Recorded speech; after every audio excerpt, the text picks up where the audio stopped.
Jana kabiri n'ibice bitatu Kiss FM wamwumvise Cibude ati byuka ariko se byuka we ariko se bantu kongeje utunota turindwi byuka saa 12 n'iminota 7 yose ubundi ngo Imana ire misi ntabwo kuryama byari birimo umuntu wa mbere waryamye nibo bari bagiye kura mu rubavu noneho maze ariko bibyara ikintu cyiza cyane yaboneka n'akazi kawe nukomeza kuryama ushobora kuryama ukabyuka rwose iruhande hari umuntu watubu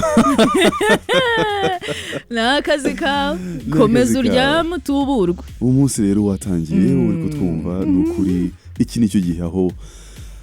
umuntu abashyira amashimwe nanone uvuga ati kuba umuntu yongeye kubona izuba kuba wongeye kubona indi mpano y'umunsi ni ibintu byo kwishimira. Harya se wambwiye ngo buri munsi umuntu ajya gufata nka hari impano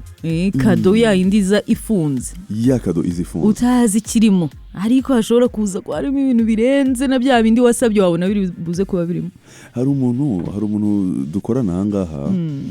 nigeze kubaza ariko iyo ubyutse hari abantu babyuka bitotomba bavuga bati wese naruhutse abandi bati izindi stress z'umunsi ratangiye undi akabyuka avuga yibwira ibintu byinshi asanzwe wowe ubyutse wibwira iki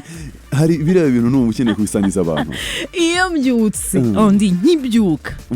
ntangira kwiga nyine nibwira ibintu byiza kwanza mbyukana nisetse ukamwenyura nta n'ikintu kiri kugusetsa ukamwenyura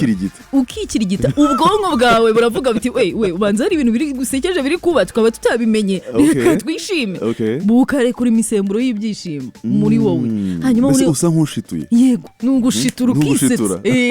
hanyuma rero muri wa mwanya uri kwibosa uri kwiyuhagira uri kwigira ibyo byose ukaba uri kwibwira ibintu byiza ndashoboye uyu munsi ni umunsi mwiza ni umunsi w'umugisha biraza gucamo ndi umunyamahirwe